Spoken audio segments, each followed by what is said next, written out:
Well, good morning, everybody, and welcome to church again. But welcome and to the folks down in Aransas Pass where it's sunny and warm. I was going to read from Proverbs. I still might, but I want to see how long this takes. The privilege that appreciate having even more so now is for people that God, as they open their mind to respond to the truth and reach out to discuss that and have questions and comments, and both positive and negative. It goes with the territory. But over the last few weeks, and I think it's good to remind all of us, as we say, preaching to the choir, but some of us may have forgotten or maybe have never had this explained to understand.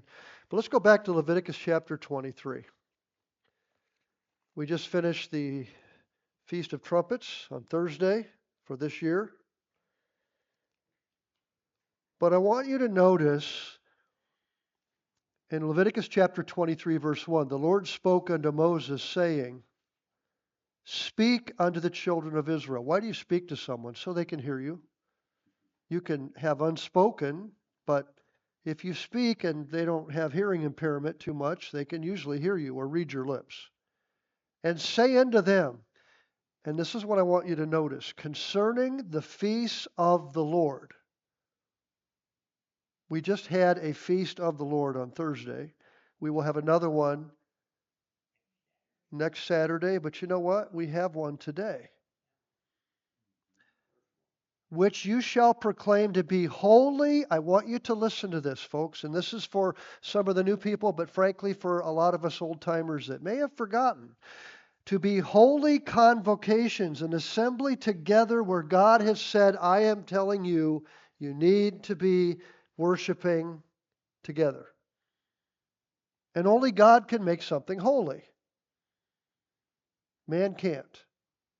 Even these are, emphasis, he says, my feasts. Notice verse 3. 6 days shall work be done, but the seventh day is the Sabbath of rest, a holy convocation. You shall do no work therein. It is the Sabbath of the Lord in all your dwellings. And then he repeats, these are the feasts of the Lord, even holy convocations, which you shall proclaim in their seasons. So that, first of all, sets the precedent that the Sabbath, the weekly Sabbath, and the holy days are all holy days. Those are the other 7, we call them, for lack of better terms, high days.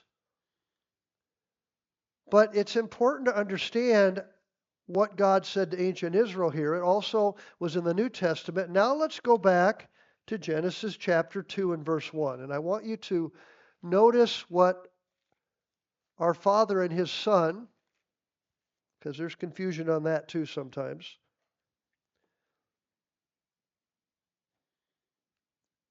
Because you'll notice during the creation process and making man and the animals, it says, let us make man in our image, inferring us. If I say us, we, I don't want to get into pronouns because it's so been ridiculously twisted. But if my wife and I, we said, both of us will be there or we are coming, they would think either I'm schizophrenic or there's two people or two beings. So anyway, notice chapter 2 and verse 1. Now, we've already gone through number 1 in chapter 1, verse 3, let there be light, and there was light.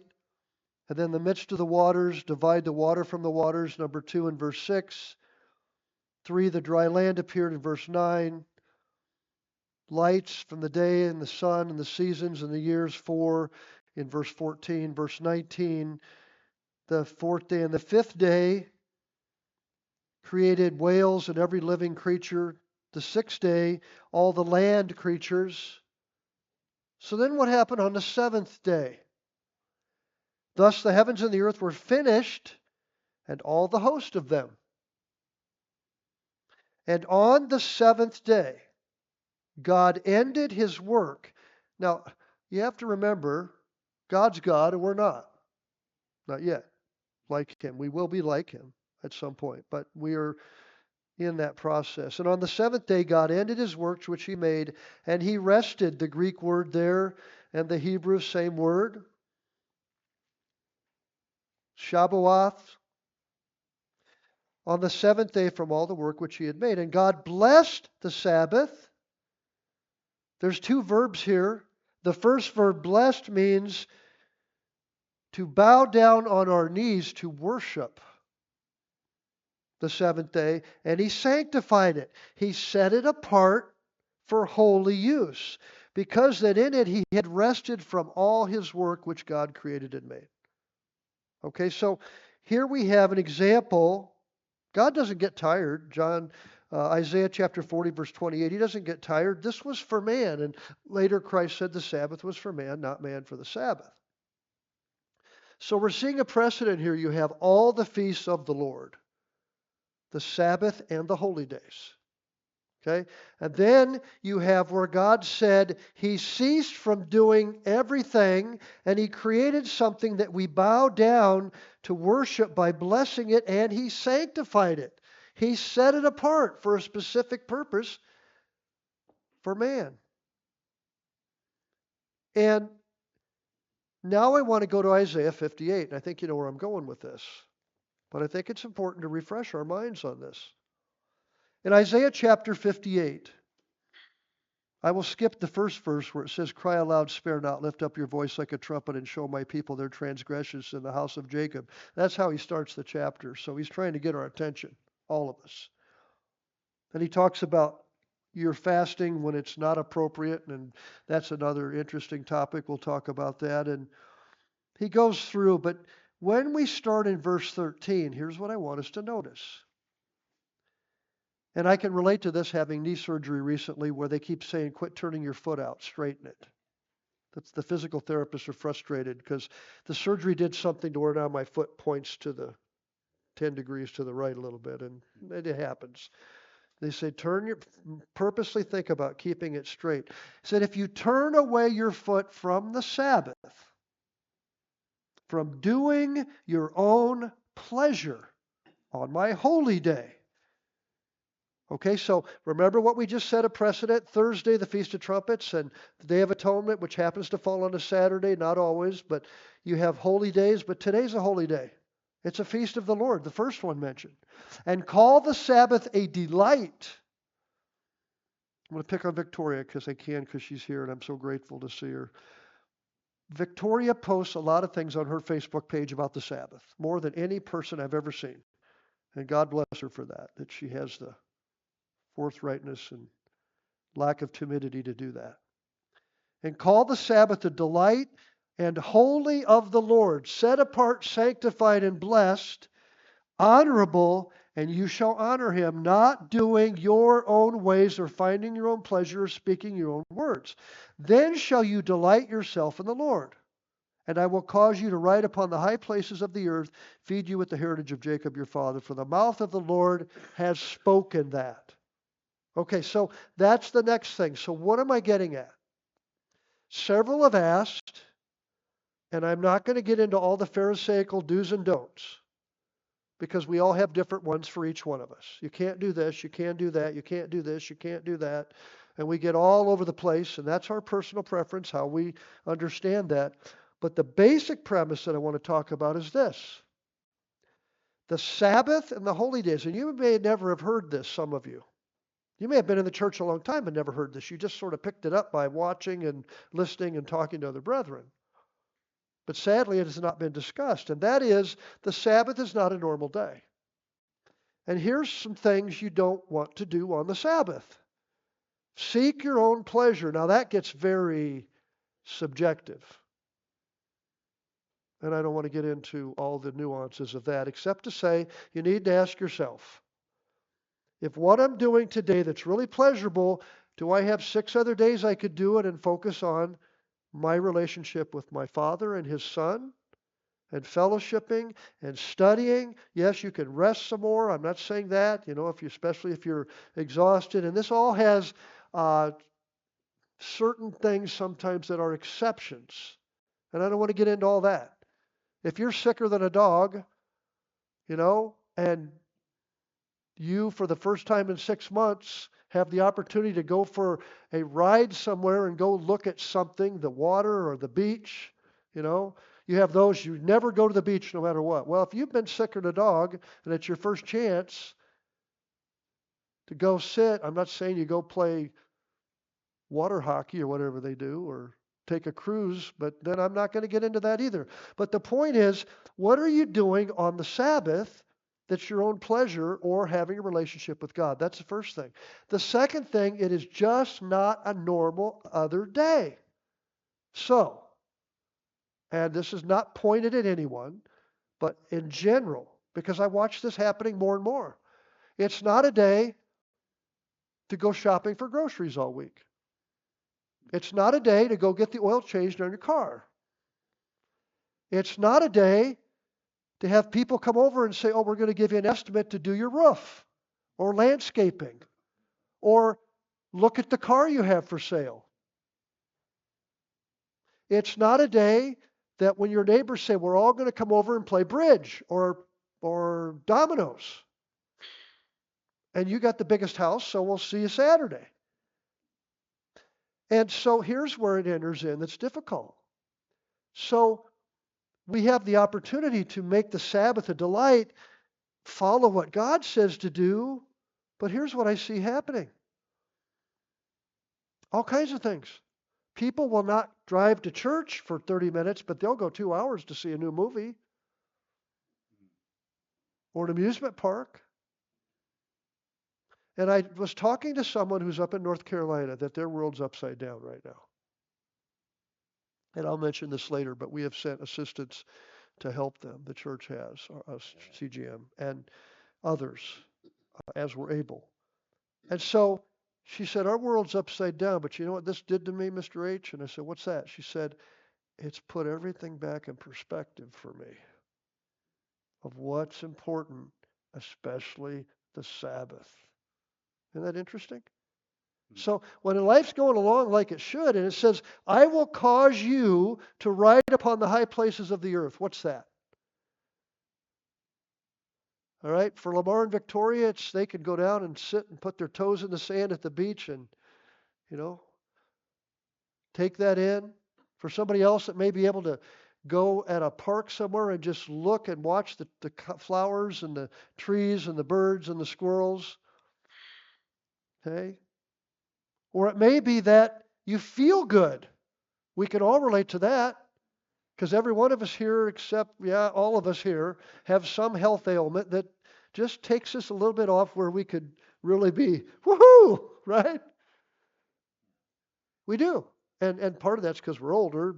And, when you're younger, you may not have experienced too much of that, but yet some have. Whatever it is, financially, but spiritually, mentally, and right now, with everything going on in the world, do we really need to feel I'm riding on the high places of the earth? I'm just happy when all this, the Spanish word for garbage is basura, is going on everywhere you can look? Where are you going to go to flee from the craziness? Pick a spot. Go find you a little island somewhere. Don't worry, somebody will be there telling you that's yours. Get off it. All right? Or whatever it is. And so you think about all the ramifications, but I want us just to understand, and this is to help educate, as part of my job is my calling is we have to remember that the Sabbath is not a normal day. The holy days are not a normal day. And if you're not used to doing that, yes, you don't work. You don't clock in and go to work and do your job. But you don't seek your pleasure of all the things you usually do. You spend the time with our Father and His Son. That's why we have worship services. It's not to worship me or to worship you. It's to worship our Father and His Son. That's why we're here. And that changes things. When you start to think, the same thing, we're coming up to the Feast of Tabernacles, or the Day of Atonement. Let's talk about that first. The Day of Atonement is a day where we afflict our souls. I'm going to translate that to modern English. You feel like garbage because you really have a bad headache and you're hungry. usually, unless you're abnormal, which some people are. If that's the case, fast a day before too. That'll help. So you afflict your souls. And I think God has he's a great mind, but he has a sense of humor too. Because he could have made it the Day of Atonement, you went ahead and ate, but then the Feast of Tabernacles, you fasted for 7 days. It doesn't. He says you take a day and you fast, afflict your soul, and you draw close to him, and you realize how puny you are and all the significance of what that day means. And then you get to go spend all this money you've been saving all year for 8 days and just whatsoever your soul desires within reason to eat, or if you want to travel, or different things, opportunity to be with brethren. But our primary purpose is to go there to what? To worship God. And it says, interestingly too, 7 days. It doesn't say just one holy day. You can skip the opening night service and skip 5 days and just go to the first day and then the last great day. It doesn't say that. Some people are into that. Well, I don't lose my job. Last time I heard that was a person in 1995 said, if you don't work and provide for your family, you're worse than an infidel. So go ahead.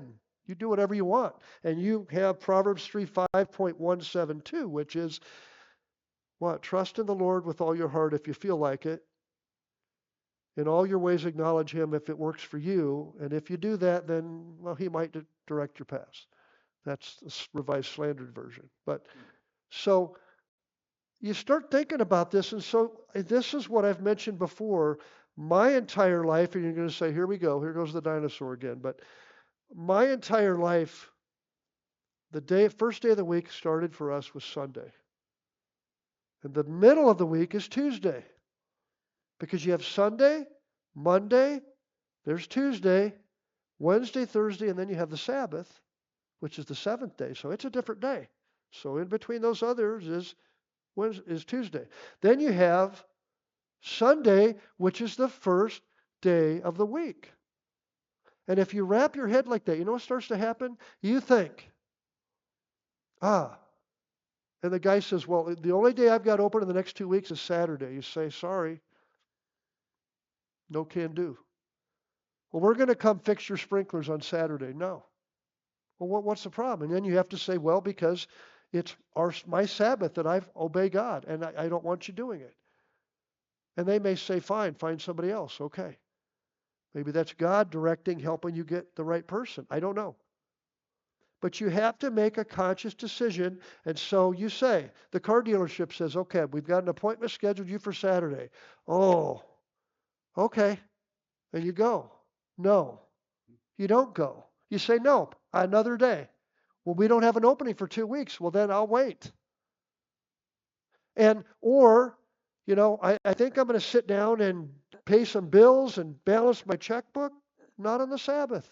So I know it's sort of a list of rules of do's and don'ts, but folks are asking, what do you do and what don't you do? The principle is, you look at the example of our Father and His Son, or the Word at that point, what they did when they rested, then what happens?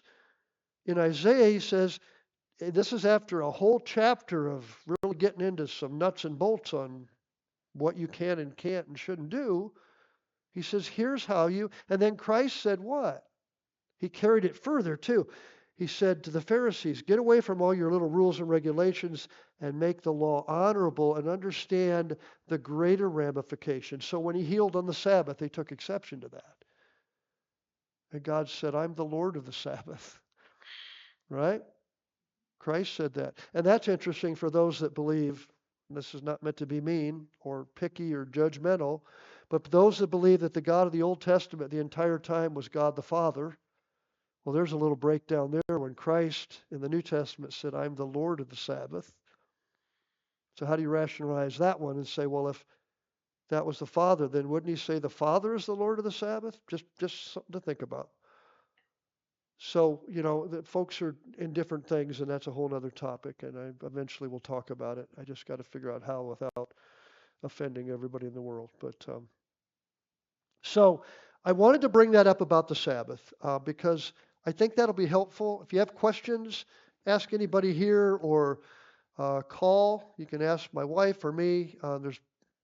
It's not super hard. But you just need to ask yourself, what is the Sabbath? It is sanctified, it is holy, it is set apart to worship God, the Father and His Son, and to fellowship as we're able. And gathering with people, or if you can't do that, I don't want to get into the weeds on that either, but you know what you can do. I've seen people that say, I just can't sit through 2 hours of church. And then a few weeks later, they tell me, and I just can't sit. It's too long, especially you go too long. I get that a lot, I know. But they said, but they go watch a movie that's 3.5 hours to tell me how good it was. And I'm like, well, the seats are more comfortable. I'm like, whatever, okay, I'm just curious. And I get it. That's where we humans are. So you think about this. Um, those that have been around the body, the church long enough know this. The Friday, as much as we're able, is preparatory day for the Sabbath. And you know what happens now too? Now I'm stopped preaching, now I'm meddling. People will work right up until 1 minute before, watching the clock. Okay, I got to quit now. And they get home and they're exhausted. And if you're able, and sometimes you're not, there's an exception to everything. Begin to mentally think about maybe make the meal a little nicer.